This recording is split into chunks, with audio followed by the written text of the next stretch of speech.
En esta primera parte vamos a iniciarnos en el estudio de lo que es la química biológica, es decir, su concepto, su relación con las otras ciencias, cuáles son sus objetos de estudio, los enlaces químicos que permiten mantener unidos a los átomos que constituyen la materia y las interacciones intramoleculares. Nos preguntamos entonces qué es la química biológica, cuál es su campo, pero para poder entender primero qué es la química biológica debemos saber qué es la química. La química es la ciencia que estudia la composición, la estructura y las propiedades de los átomos y moléculas que componen la materia y sus reacciones. En función de esto, la química biológica, y como su palabra lo dice, es la ciencia que se ocupa de la base química de la vida. Recordemos que bios significaba vida.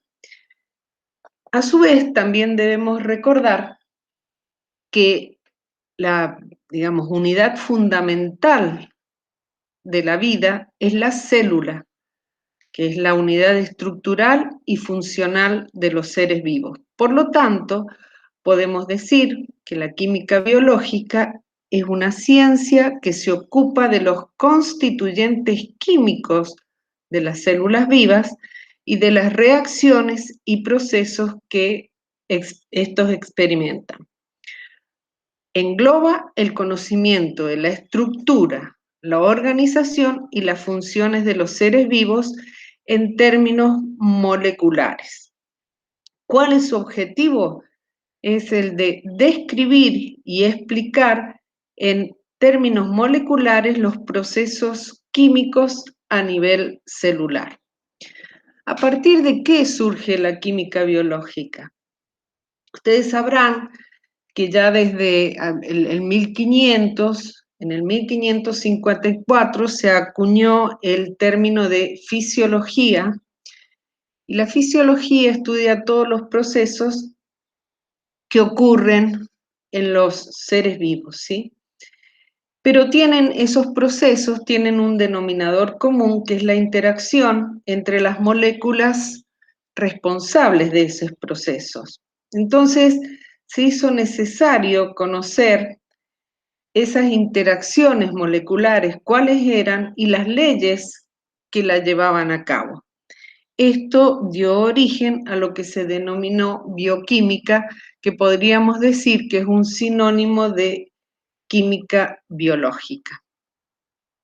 La bioquímica se divide en tres grandes áreas: la bioquímica estructural, que implica el conocimiento de la estructura de los componentes de la materia viva y su relación con la función que desempeñan; la bioquímica metabólica, que comprende todas las reacciones químicas que tienen lugar en los organismos vivos; y finalmente, lo que es la biología molecular, que comprende la química y los procesos responsables del almacenaje y la transmisión de la información biológica, que esto sería la genética molecular.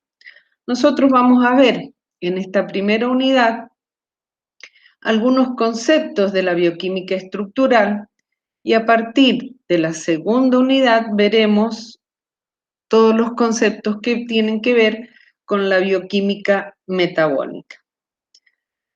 Por lo tanto, la química biológica o la bioquímica nos permite comprender la relación que existe entre diferentes procesos, como son la nutrición, el metabolismo y la genética, con los procesos de salud y enfermedad. ¿Cuál es el campo de la química biológica? Bueno, el campo es demasiado amplio, es tan amplio como la vida misma.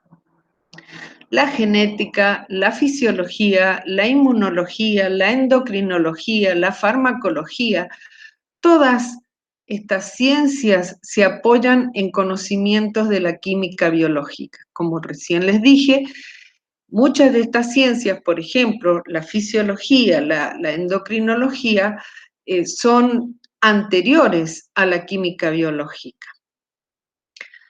También podemos decir que los procesos bioquímicos normales son la base de la salud. La mayoría de las enfermedades tienen una base de tipo, en realidad todas, en algún momento, tienen algo relacionado a los procesos bioquímicos. Si hay una inflamación o si hay una fractura, hay ahí un proceso bioquímico por delante. Podemos decir entonces que la salud, desde el punto de vista bioquímico, es aquella situación donde las miles de reacciones intra y extracelulares que ocurren en el organismo proceden a velocidades adecuadas a su supervivencia en el estado fisiológico. Insistimos, la mayoría de las enfermedades tienen una base bioquímica, es decir, acá podemos ver la importancia de la bioquímica. Para ya ir adentrándonos en cuál es el objeto de estudio de la química biológica, recordemos, ustedes esto ya lo han visto, seguramente tanto en el secundario como en primer año, los distintos niveles de organización biológica. Desde el nivel subatómico, que tiene que ver con las partículas que constituyen a los átomos, neutrones, protones y electrones, que organizadas constituyen el nivel atómico, constituyen el átomo. Estos átomos se unen para formar moléculas. Las moléculas se unen entre sí, algunas moléculas se unen para formar biomoléculas y estas biomoléculas constituyen las estructuras subcelulares como son los ribosomas, como son las mitocondrias, y todas estas estructuras, la membrana celular, por ejemplo, todas estructuras constituyen las células. Las células se organizan en tejidos, los tejidos en órganos, los órganos en sistemas, los sistemas constituyen un individuo, el conjunto de sistemas constituyen un individuo, el conjunto de individuos poblaciones, el conjunto de poblaciones una comunidad, las diferentes comunidades un ecosistema y todos los ecosistemas constituyen la biosfera. Vamos a ver de estos niveles de organización biológica, de cuáles se encarga la química biológica. Si ustedes miran acá en este esquema, y volviendo a los niveles de organización biológica, esta se encarga de estudiar lo que sería la constitución de la materia viva. Los átomos, moléculas y las macromoléculas, estas moléculas se organizan en macromoléculas que constituyen las células. Entonces podemos ver que la química biológica está relacionada con otras ciencias como la genética, ya que, por ejemplo, macromoléculas como el ADN, el ácido desoxirribonucleico, constituye los genes. Los genes, a su vez, constituyen los cromosomas. Los cromosomas contienen la información genética. Entonces, la química biológica se relaciona con la genética, pero también se relaciona con la biología, porque las macromoléculas constituyen a las células y el objeto de estudio de la biología son las células. Las células constituyen los tejidos, por lo tanto, si si se relaciona con la biología, también se relaciona con la histología, se relaciona obviamente también con la fisiología, es decir, con el funcionamiento de los órganos y tejidos, y también con la anatomía, pero no podemos dejar de lado la embriología, porque la vida comienza, sabemos, desde la fecundación del óvulo por el espermatozoide, y allí ya también hay moléculas, ¿no es cierto? Y hay estructuras celulares que están comprometidas. Por lo tanto, podemos ver que si bien la química biológica estudia lo que sería las macromoléculas y sus transformaciones, también se relaciona con otra serie de ciencias.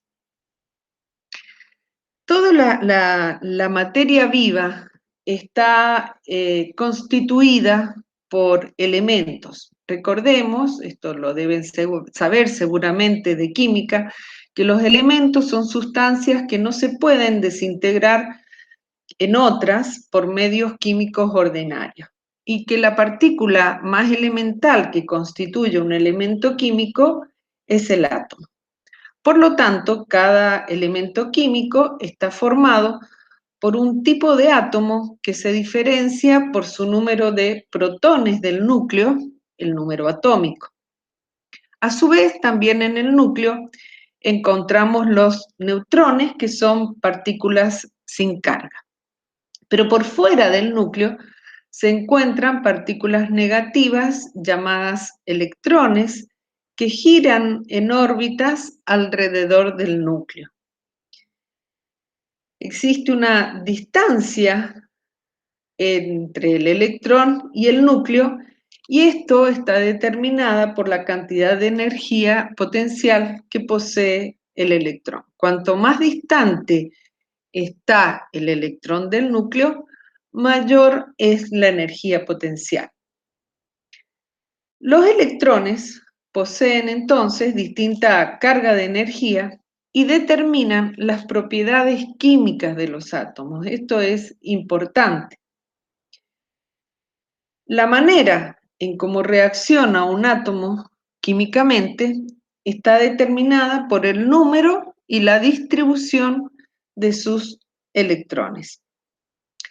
Un átomo tiene la máxima estabilidad cuando todos sus electrones están en los niveles energéticos más bajos posibles. Un átomo en el cual el nivel energético exterior se ha completado con electrones es más estable que uno en el que el nivel energético exterior está incompleto. Así, en los gases nobles como el helio, neón, argón, criptón, tienen completo todo su nivel energético exterior con electrones.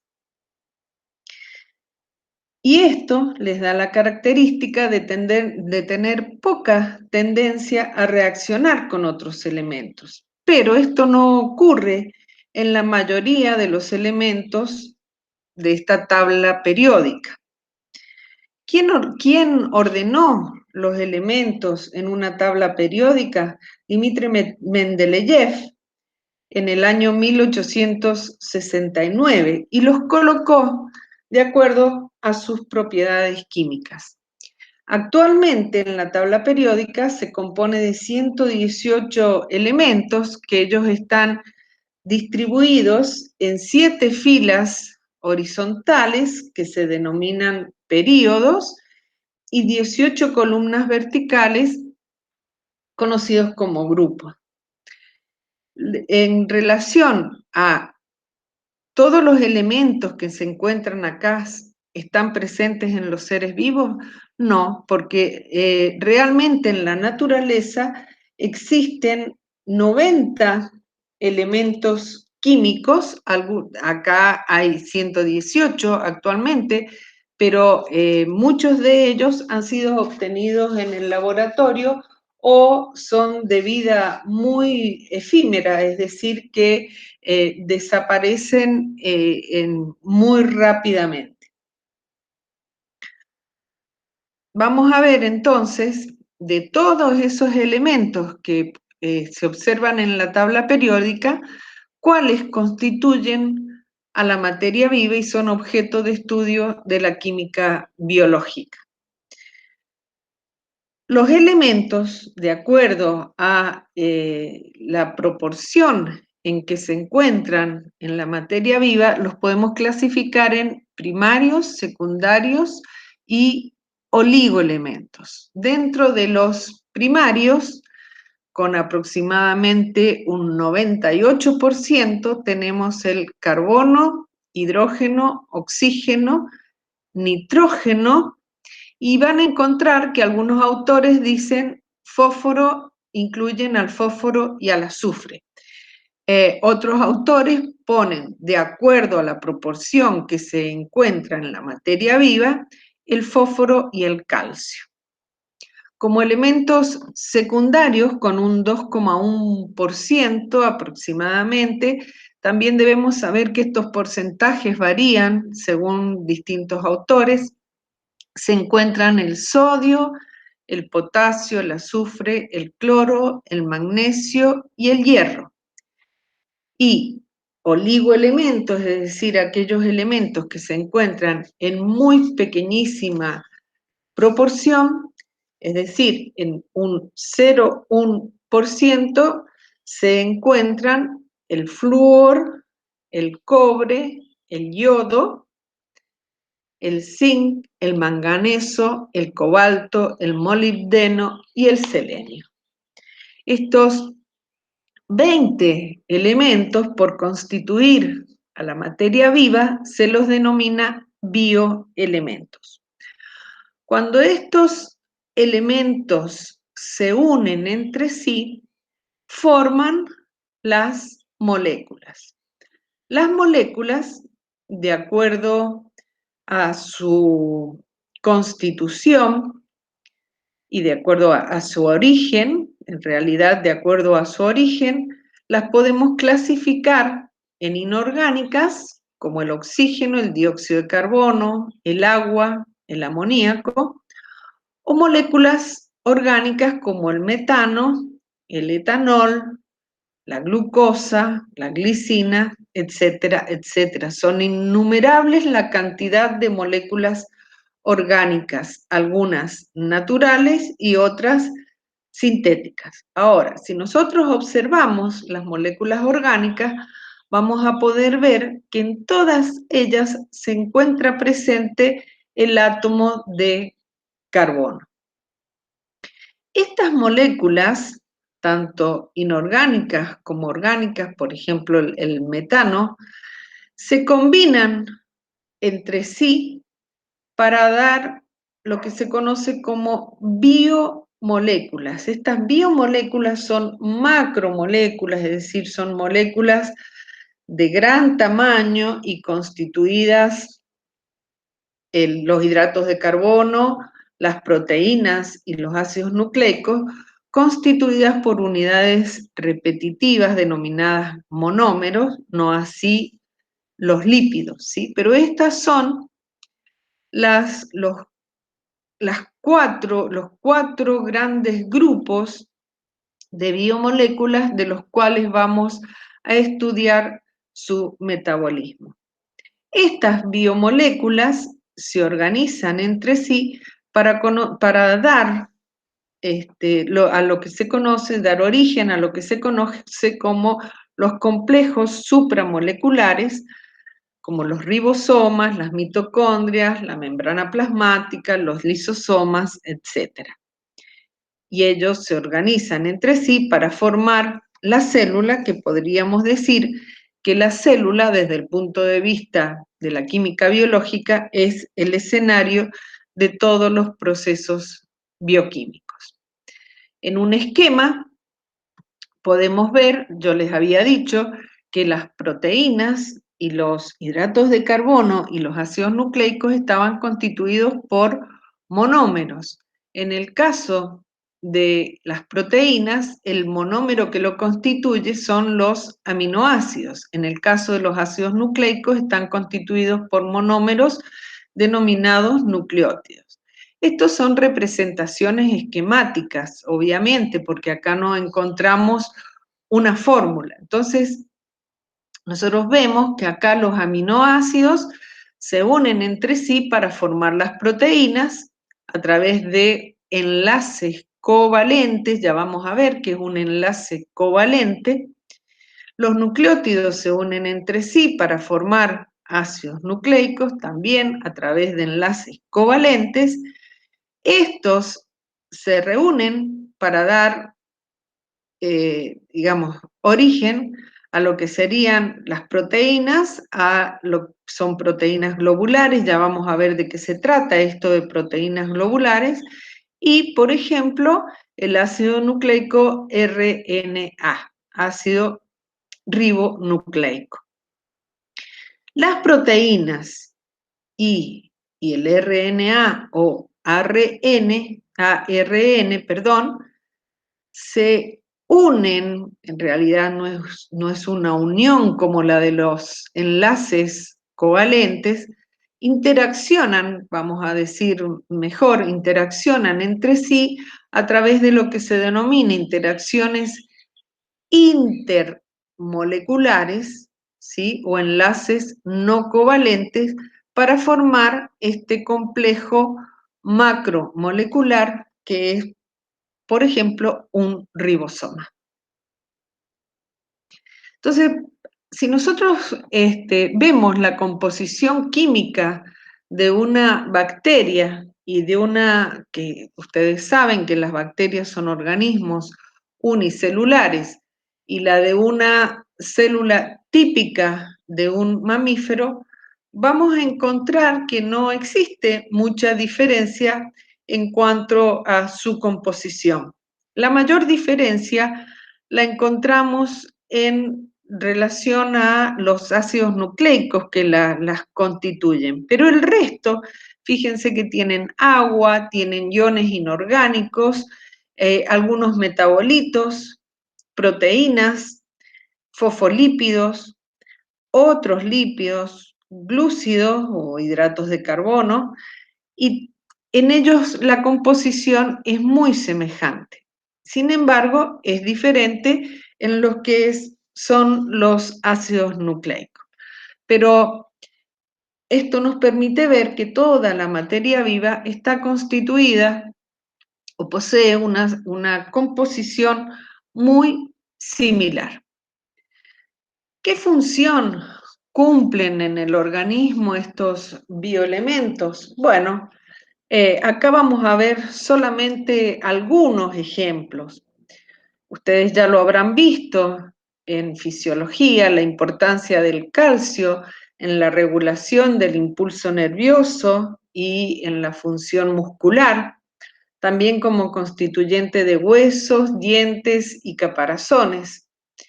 El sodio regulando el volumen plasmático y la presión arterial, es el principal ion extracelular. El cloro junto con el potasio son los principales iones intramoleculares. El cloro es constituyente del jugo gástrico y participa en el equilibrio ácido-base del organismo y en el equilibrio de los líquidos de la célula. El potasio es importantísimo en la transmisión del impulso nervioso y en la participación en el movimiento muscular, y es fundamental para los procesos biológicos. El magnesio es un componente de la clorofila y también actúa como cofactor enzimático. El flúor incrementa la dureza de los huesos y los dientes. El cobalto es componente de la vitamina B12. El cobre, componente de la sangre en los invertebrados acuáticos y de enzimas respiratorias. En la cadena respiratoria existen enzimas que tienen como cofactor el cobre. El yodo forma parte de las hormonas de la tiroides, T3, T4. El hierro es un componente de la hemoglobina, es el encargado de transportar el oxígeno en la sangre, el manganeso actúa como cofactor enzimático, el silicio es el elemento más abundante sobre la corteza de la Tierra, forma parte de los caparazones de las diatomeas y da rigidez al tallo del trigo, por ejemplo. El selenio actúa como antioxidante, participa en reacciones enzimáticas. El zinc está vinculado con el control de la glucemia, es decir, la cantidad de glucosa en sangre, etcétera, etcétera. Es decir, estas son solamente una pequeña mención de lo que son algunas de las funciones de los principales bioelementos. ¿Cómo se encuentran estos bioelementos en los seres vivos? No los encontramos, digamos, así sueltos, sino que generalmente van a estar como sales, pero esas sales van a estar disociadas, es decir, van a estar como iones, y estas sales pueden ser orgánicas u inorgánicas. A su vez, esas sales pueden estar precipitadas, como ocurre en los huesos, en los dientes, en los caparazones. Tal es el ejemplo del fosfato y el carbonato de calcio. También esas sales pueden estar disueltas y en ese caso, acá me equivoqué, regulan fenómenos osmóticos, el pH, etc. También pueden encontrarse asociados a las biomoléculas, como por ejemplo el hierro, el cobre, el hierro como constituyente de la hemoglobina.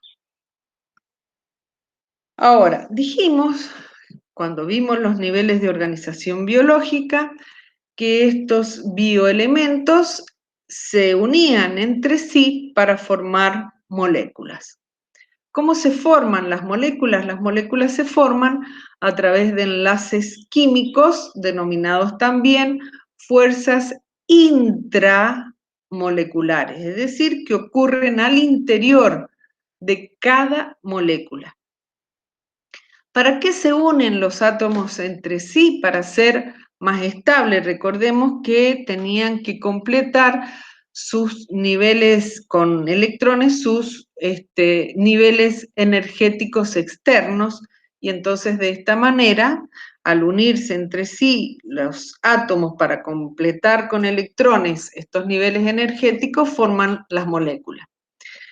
¿De qué factores dependen las propiedades de cada molécula? Y dependen del tipo de átomos que las constituyan, es decir, del tipo de átomos o iones que las constituyan, y del tipo de enlace.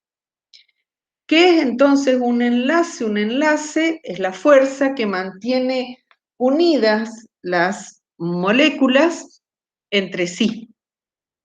Tenemos básicamente que podemos hablar de dos tipos de enlaces. Estos son los que vamos a encontrar fundamentalmente en la materia viva.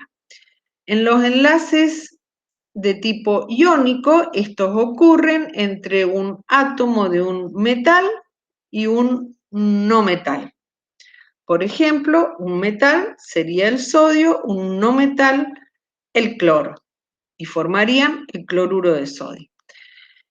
Y los enlaces de tipo covalente son aquellos que se producen entre átomos de elementos no metales, entre los no metales, como por ejemplo la molécula de oxígeno, ¿sí? Dióxido de carbono, la glucosa, etc. Estos enlaces son los responsables de las propiedades químicas de las moléculas. Entonces vamos a ver un poquito acerca de estos enlaces porque vamos a ver a lo largo de, digamos, del estudio de los distintos procesos que en algún momento vamos a mencionar a estos enlaces. Fundamentalmente el enlace covalente. En este tipo de enlace se comparten los electrones entre dos átomos, que esos átomos pueden ser de igual naturaleza, como por ejemplo acá, cloro y cloro, ¿sí? El cloro en su último nivel de energía tiene 7 electrones, pero necesita llegar a tener 8 para ser más estable. Entonces, en este caso, se une con otro cloro, comparten cada uno un electrón y si nosotros vemos, acá se formó la molécula de cloro, esto se simbolizaría cloro con un subíndice 2. Entonces, acá, una vez que se forma la molécula, la nueva molécula en la que se han compartido los electrones, se forma lo que se llama un orbital molecular. Y no se puede distinguir, podemos ver acá en el agua, los electrones a quién pertenecen, ¿sí? Y vemos que acá se comparten 2 electrones. Si nosotros vemos la molécula de agua, tenemos el oxígeno, que tiene también en su última órbita 7 electrones, 2, 4, 6, bueno, en realidad, perdón, pero estaba contando mal, y en realidad tiene 6 el oxígeno, ¿sí? El cloro es el que tiene 7, perdón, el oxígeno tiene 6 electrones, entonces comparte con 2 hidrógenos y cada uno de esos hidrógenos aporta su único electrón. Entonces acá en este enlace con uno de los hidrógenos se están compartiendo 2 electrones, con el otro hidrógeno otro electrón, se comparten entre los dos electrones, el hidrógeno aporta su electrón, el oxígeno aporta un electrón, y así podemos ver que el oxígeno entonces completa en su última órbita 8 electrones, ¿sí? ¿Cómo los completa? Tenía 6 él en su última órbita y 2 son aportados por 2 hidrógenos. Entonces se forma un nuevo orbital que es el orbital molecular.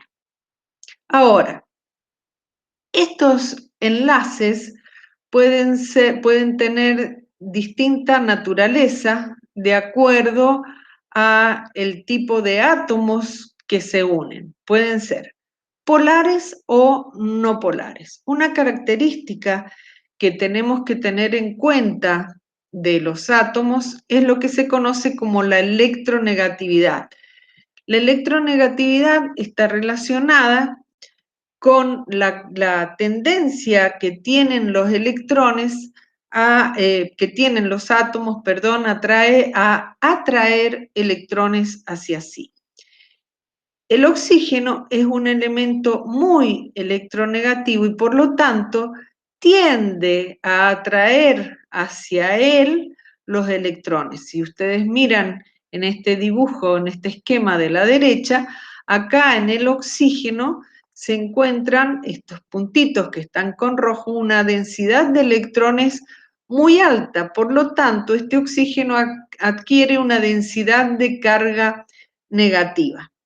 Podemos decir entonces que como los electrones están mucho más cerca del oxígeno que del hidrógeno, en estos hidrógenos se ha generado una cierta densidad de carga positiva. Eso hace que se genere un dipolo en la molécula. Y estas moléculas que tienen átomos o que están constituidas por átomos con diferente electronegatividad se denominan o constituyen moléculas de tipo polar. Y este enlace son enlaces covalentes de tipo polar. ¿Cómo se representa un enlace? Un enlace lo representamos mediante un guión, digamos, una rayita, entre los átomos que constituyen esa molécula. Y en cada, lo que tenemos que saber, que en cada rayita de esas, en cada guión, estamos representando que hay 2 electrones que se están compartiendo. Uno de cada uno de los átomos que constituyen ese enlace. Este tipo de enlaces covalentes son enlaces bastante fuertes y la importancia que tienen desde el punto de vista de la química biológica es que a través de este enlace se forman las biomoléculas, es decir, forman el esqueleto de las biomoléculas. Entonces, para repasar, nosotros decimos, o podemos decir, que dentro de los enlaces covalentes podemos tener aquellos que son enlaces covalentes no polares, cuando las moléculas están constituidas por átomos de igual electronegatividad, es decir, que atraen con la misma fuerza los electrones hacia sí, o cuando las moléculas son simétricas. Por ejemplo, el dióxido de carbono. Acá tenemos en el dióxido de carbono, el oxígeno atrae hacia sí los electrones con mucho más fuerza que lo que los atrae el carbono. Pero un oxígeno lo va a atraer hacia la derecha, hacia el, digamos, tenemos un oxígeno a la derecha y otros electrones van a ser atraídos hacia la izquierda. Por lo tanto, si nosotros sacamos lo que se conoce el momento dipolar, ¿sí?, que es una resultante de fuerzas, el momento dipolar en esta molécula es igual a 0. No ocurre lo mismo, por ejemplo, en el caso del agua o en el caso de el enlace covalente polar, donde están las moléculas constituidas por átomos de distinta electronegatividad. Otro tipo de enlace es el enlace iónico. En ese caso, los elementos tienden a algunos a ceder electrones y otros a captar electrones para completar el nivel energético exterior. El metal cede electrones y el no metal los acepta. Los no metales tienen mayor electronegatividad, es decir, mayor tendencia a captar los electrones. Al ceder, por ejemplo, veamos la molécula de cloruro de sodio. El sodio es un metal y cede su electrón. Una cosa que creo que no dijimos, sí habíamos dicho que en el núcleo se encuentran los protones y neutrones. Y en órbitas, en orbitales, digamos, alrededor de ese núcleo se encuentran los electrones. Protones con carga positiva y electrones se encuentran en igual cantidad, es decir, que los átomos son eléctricamente neutros. Pero si yo tengo un átomo, como el átomo de sodio, que cede un electrón, entonces voy a tener que va a haber más en el núcleo, habrá un protón más que la cantidad de electrones que han quedado en esos orbitales, ¿sí? Por lo tanto, ese átomo de sodio va a quedar con una carga positiva, constituyéndose en lo que se denomina el ion sodio. En tanto, el cloro, que captó un electrón, se quedará cargado en forma negativa, porque tendrá un electrón más que la cantidad de protones que hay en su núcleo. Por lo tanto, tendremos el ion cloruro con carga negativa. En el caso del enlace iónico, los elementos que forman este tipo de enlace tienen muy distinta afinidad de los electrones de los electrones, ¿sí? Es decir, la electronegatividad. Cuando el metal, entonces, cede su electrón, se transforma en un catión. Y podemos ver acá, el sodio se dio un electrón, el calcio se dio 2 electrones, el magnesio se dio 2 electrones, etcétera, etcétera. El no metal se transforma en un anión. Por ejemplo, el cloruro, que capta un electrón, el azufre, que capta 2 electrones, y así el oxígeno con 2 electrones. ¿tá? Entonces, una vez que se ceden y se captan estos electrones, estos iones, el positivo y el negativo, es decir, el catión y el anión, se atraen entre sí en lo que se conoce como el enlace iónico. Esto es una atracción muy fuerte, están muy atraídos los iones entre sí, y este tipo de separar estos iones hace falta mucha energía, y esto se observa, por ejemplo, en el punto de ebullición. Tienen un punto de ebullición elevado. Esto determina algunas propiedades, ¿sí? El tipo de enlace determina propiedades. Estos compuestos generalmente los encontramos bajo la forma de sales. Ahora, vimos cómo se forman las moléculas.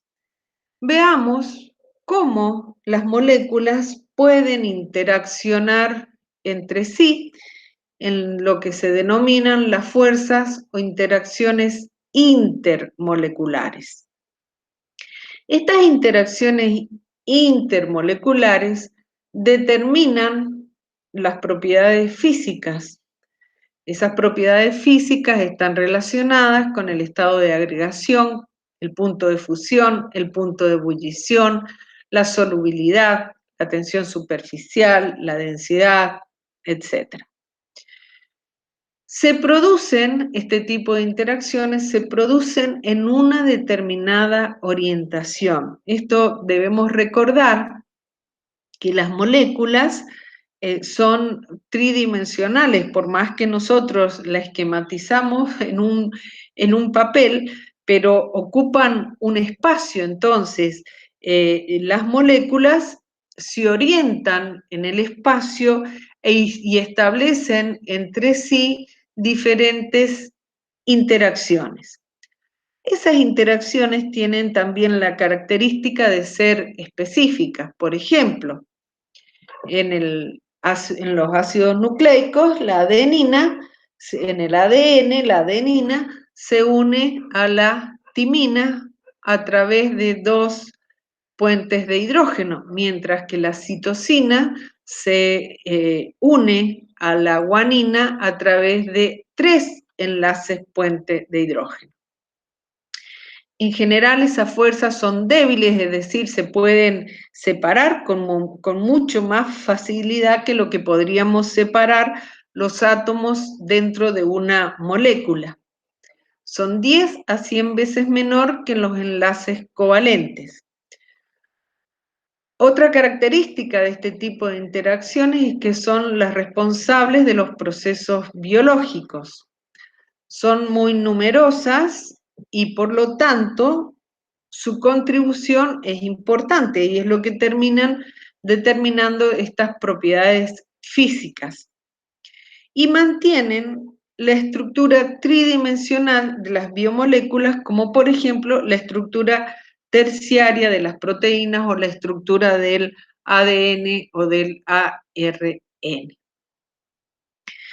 Existen diferentes clasificaciones de las fuerzas intermoleculares, pero nosotros vamos a ver aquella que está relacionada a la naturaleza de estas interacciones.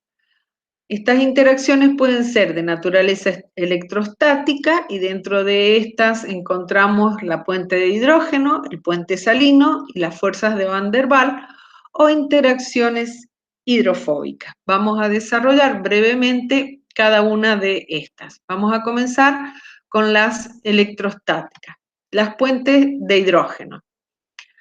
Decíamos que eran electrostáticas, pero son relativamente fuertes y es común que se den entre moléculas polares que se encuentran en medio acuoso. Por ejemplo, la molécula de agua, las moléculas de agua se unen entre sí o interaccionan entre sí a través de enlaces puente de hidrógeno.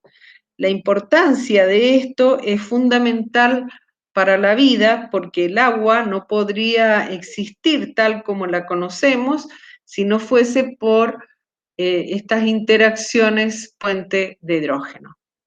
¿Cuándo se producen estas interacciones puente de hidrógeno? Se producen cuando tenemos en una molécula un átomo de hidrógeno que está unido covalentemente a un elemento muy electronegativo, como por ejemplo el flúor, el oxígeno o el nitrógeno, y a otro elemento electronegativo y que tengan electrones sin compartir. Una característica de estos enlaces es que es necesaria una distancia y una orientación óptimas para que puedan darse este tipo de enlaces. Entonces nosotros acá vemos un átomo electronegativo como el oxígeno en otra molécula. Vemos que está formada esa otra molécula contiene un grupo hidroxilo, que está constituido ese grupo por un oxígeno y un hidrógeno. Este hidrógeno forma, digamos, un puente que se llama puente de hidrógeno con el oxígeno, digamos así, del grupo carbonilo. Entonces nosotros vemos acá el hidrógeno, ¿sí? De hecho, el nombre de esta interacción es puente de hidrógeno. Entre este hidrógeno de una molécula, y ese hidrógeno a su vez está unido a elementos muy electronegativos como oxígeno o nitrógeno, ese hidrógeno de una molécula establece interacción, puente de hidrógeno, con oxígeno o nitrógeno, o puede ser con flúor, de otras moléculas, ¿sí? Este hidrógeno, como no tiene la capacidad, no es tan electronegativo, tiene una densidad de carga positiva.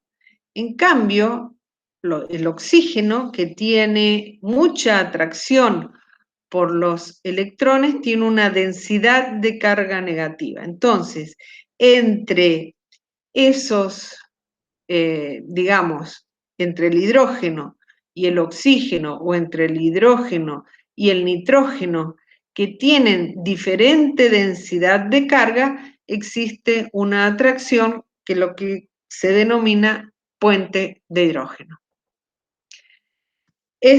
Como ya lo dije, esto es fundamental para la vida, ¿sí? Y no solo que determina las propiedades del agua, sino que también, por ejemplo, este tipo de enlace condiciona la estructura espacial de las proteínas y de los ácidos nucleicos.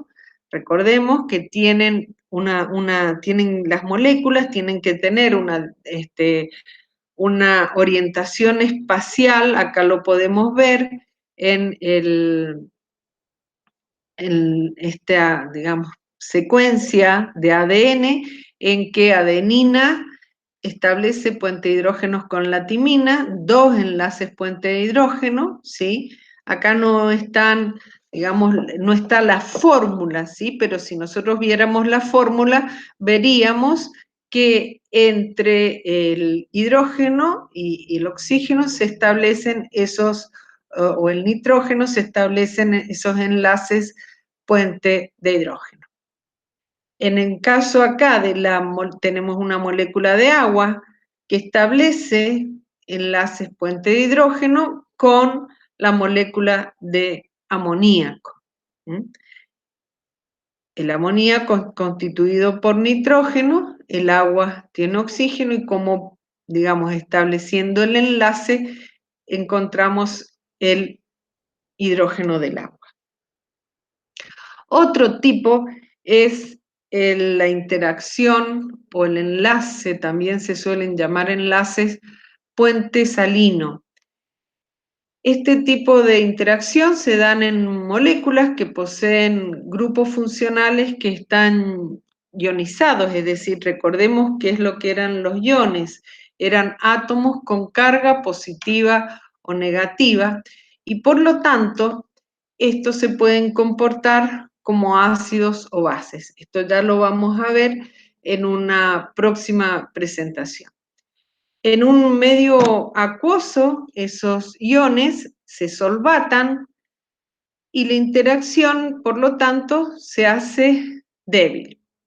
Una característica es que estas interacciones dependen del pH del medio, porque el pH va a determinar que estas moléculas que están, digamos, que están ionizadas, se comporten o como ácidos o como bases o como cationes o como aniones.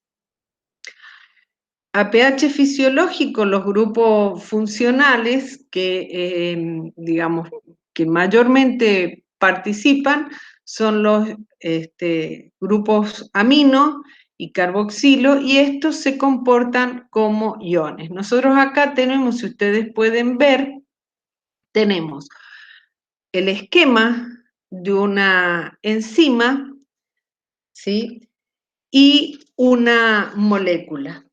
Esta enzima es una enzima que participa en el proceso de fotosíntesis, en la fase oscura de la fotosíntesis, y se la llama, digamos en términos generales, como rubisco, que es la ribulosa bifosfato carboxilasa, y tiene como función esa enzima la de fijar el dióxido de carbono. Ustedes saben que en el proceso, digamos, en la etapa oscura de la fotosíntesis, se fija el dióxido de carbono. Ese dióxido de carbono es transportado por un compuesto que se llama la ribulosa 5-fosfato. Esa ribulosa 5-fosfato transporta el dióxido de carbono y es tomado por esa enzima denominada rubisco. Si vemos la interacción entre la ribulosa 5-fosfato y la enzima, se produce a través de lo que se denomina un puente salino entre un grupo que es un grupo amino, acá está ionizado, está con carga positiva, acá lo podemos ver a la derecha, y el grupo carboxilo, acá del dióxido de carbono, que es transportado por la ribulosa 5-fosfato, una parte negativa con otra positiva. ¿En dónde es frecuente este tipo de enlace entre una enzima y un sustrato, como lo acabamos de ver, entre los aminoácidos de una proteína, entre los ácidos nucleicos y las proteínas? Es ahí donde con mayor frecuencia vamos a encontrar este tipo de enlace. Otro tipo de enlace son lo que se conocen como las fuerzas de Van der Waals, son fuerzas de atracción débiles y se establecen entre moléculas eléctricamente neutras. Pero en esas moléculas que son eléctricamente neutras, se generan en forma temporal dipolos. Recordemos, los electrones no están sino que están moviéndose, entonces por momentos los electrones se encuentran más cerca de un núcleo que del otro. Entonces, cuando las moléculas están en solución, por el movimiento y la redistribución de estos electrones, los electrones al estar más cerca de un núcleo que del otro se generan lo que se conocen como dipolos temporales. Este tipo de fuerzas depende de la distancia entre los átomos y desempeñan un papel importante en los procesos biológicos. Un ejemplo de este tipo de interacción de fuerzas de Van der Waals es la unión entre el hierro de la hemoglobina y la molécula de oxígeno. Si no fuese, la molécula de oxígeno es una molécula de tipo apolar.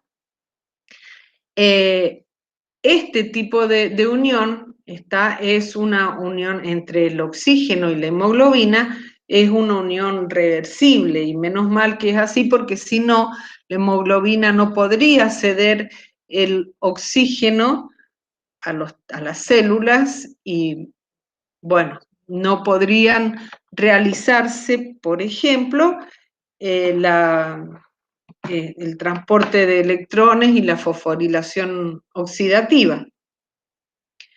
Entonces, en este tipo de interacción, la proximidad del hierro, nosotros podemos ver acá abajo el hierro, ¿sí? El hierro es un catión, ha perdido 2 electrones, queda como catión con 2 cargas positivas, y provoca una distorsión en la nube de electrones del oxígeno, se encuentra abajo, ¿sí?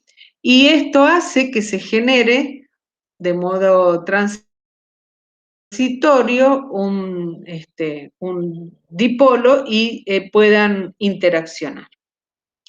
Otra,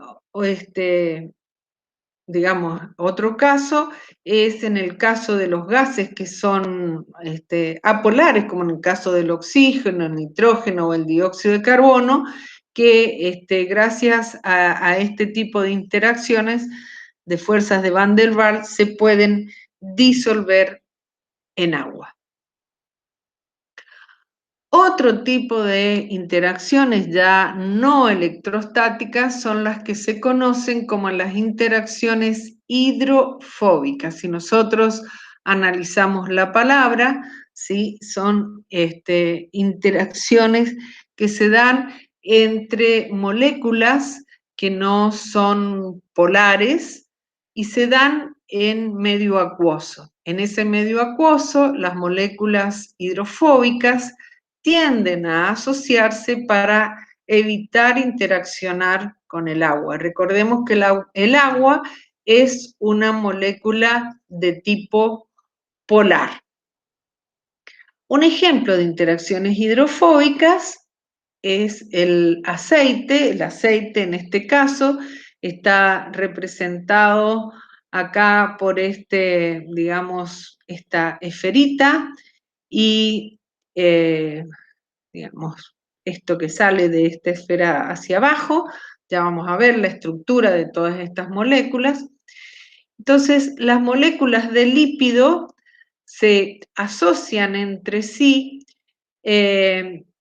obligando, digamos, a las moléculas de agua como a separarse, y las moléculas de lípido interaccionan entre sí a través de lo que se conoce como estas interacciones hidrofóbicas. Entonces, solo algunas partes de estas moléculas de lípido, por ejemplo, interaccionan con el agua. Este tipo de interacciones hidrofóbicas es de suma importancia, por ejemplo, para la constitución de las membranas celulares. Y es el responsable, entonces, de que los lípidos formen agregados supramoleculares, como en el caso de las membranas celulares. En el caso de las membranas celulares, nosotros sabemos que están formadas por fosfolípidos, dos capas de fosfolípidos. Los fosfolípidos, la parte que es polar de los fosfolípidos, también ya vamos a ver cómo están constituidos los fosfolípidos, se orientan hacia el agua, mientras que la parte no polar, que tendría que ver con lo que son los ácidos grasos, se ubica hacia el interior, ¿sí? Y constituyen, tenemos dos capas, entonces en el exterior celular tenemos agua y también en el interior celular hay agua. Otro tipo, digamos, también son este tipo de interacciones se dan al interior de una micela, por ejemplo. Bueno, esto lo vemos cuando ponemos en contacto, por ejemplo, aceite con agua. Si nosotros ponemos en contacto y lo agitamos, perdón, vemos que las moléculas de aceite tienden a separarse y formar como pequeñas esferitas. Eso es lo que se denomina una micela. En contacto con el agua va a estar la parte más polar de la molécula de lípido y hacia el interior la parte no polar. Este tipo de interacción es lo que hace que los aminoácidos hidrofóbicos se apiñen en el interior de las proteínas globulares. Bien, y hasta acá llegamos con esta parte.